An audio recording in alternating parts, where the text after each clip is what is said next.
Hi, this is Bob from WAMS Tech, and today I'm going to show you how to create a Google form that utilizes the new file upload feature. All right, so here I have a new Google form. I got this form by going to Drive and then by going to New, More, Forms.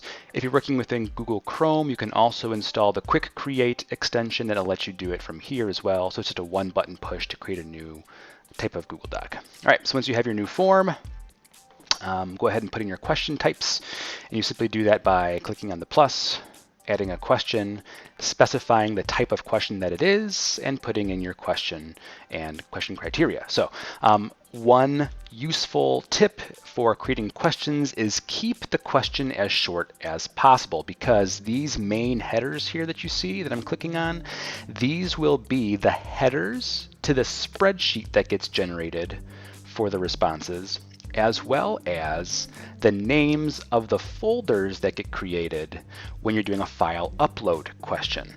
So here, this question, I'm asking the participant to take a photo of a helix. Helix with an I. Okay. If I said, take a photo of a helix and da-da-da-da-da-da as part of the question, then that entire sentence would be the name of the folder that gets created for organization purposes. So again, keep it as short as possible and then put a description in. And you can access the description field here by going to the triple dots for the question type and then selecting Show Description. All right, so here I have a couple of file upload questions. I have the topic, I have the description, and then I have what the criteria is. And for this, I can select from 1 to 5 types of files. Here I just want one picture, so I selected one. And the maximum file size, 100 megabytes, let's say. If I wanted them to take a video of something, I would increase this, right? If I was asking them to upload a Google document, I could decrease it, right, to 1 megabyte. And then you can specify what types of files you're allowing. So here, since I'm having them take a picture, I can simply select this and then choose just image. Otherwise, if you don't care, if you can leave it as allow all files. All right, when you're ready, you can then send this to your students. You can email it to them, or you can simply provide them the link, right? I like doing the shortened URL, and then I can copy and paste this in Haiku, or I can write this on the board for them to copy in, your choice, right? And then when they open up this form, right, they'll be presented with the form like so on their iPads, okay? Before we take the form, I want to show you how this is organized. By default, it will create for you this form. And if you're doing file upload, it will create for you a folder with the question types. So you see here that I have helix and yellow because those are the names of the questions that I have here. You don't see take a photo of helix because I did not make that the question type in, so that's why you don't see it as part of the folder here. Okay, if you want to see the spreadsheet as well, go to Responses, and then click on the spreadsheet icon here, and it will create for you a spreadsheet that also gets generated in your Drive. Okay.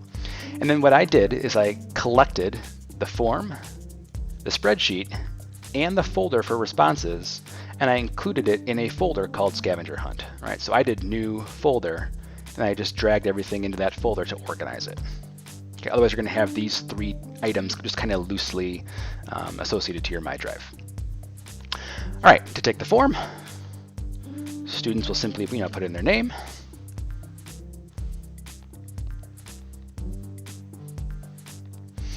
And now I have an option for them to do Add File, right? So if I select Add File, okay, now it's going to look for just photos. So here I can upload. I can select a file from my computer here. Just press the blue button. And you see that I have an option here for take photo. It does not say take video because I only selected photo for this type of question. So here I can have them take a photo on the fly, or they can choose a photo from an existing location. Here I have them take a photo on the fly. This is a scavenger hunt after all. So they'll select take photo and find an image of a helix. Oh look, I have one conveniently right here. Right, I'll take the photo, use photo in the bottom right hand corner here. It'll upload it then, and you see the preview here under that question. For something yellow, this one I said it could be any file type. So if I do add file and then select a file from the computer, you see I now have an option for photo or video, and those same 3 options, and I'm pretty sure I have something yellow in my Google Drive. So I'll select Google Drive, and I have something in my graphics here, I'm pretty sure. I'll just choose this picture here.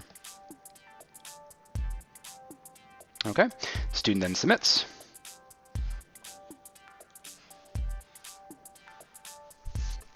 And as the teacher,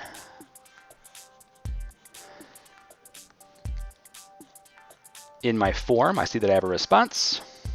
Okay, and I can easily see that not only was it the name of the file that the student uploaded, but also the name of the person logged in. Okay, it'll automatically collect the username of the student because this only works for Woodward Academy email addresses. So it'll automatically collect their name, which is nice. Here I can click on View Folder, and if I were to do that, it would bring up this folder here. Okay. So I could see a response this way. I can go to the individual responses and see it this way and shift through all of my students here. I can click on View Folder, and it'll open up in a new tab. Okay, or I can just go to my Drive and see my options here. All right, so for the Helix, here I see the image and the preview here. All right, I can always switch my view. I want to see it in thumbnail view rather than list view. Something yellow, likewise. All right, and I can, again, see the name of the person who submitted it as well. In the spreadsheet view, okay, you'll see this way. You'll see your questions by column, but it's again links to the actual file. If I were to click on this, it would open it up in a new tab. So you can pick which works best for you, for your workflow in terms of you seeing the student data. Right. If you have any other questions about how to use Google Forms to your advantage, feel free to email me or book a time with me, robert.petito@woodward.edu, okay, or you can book me at wamstech.youcanbook.me. Thanks for watching.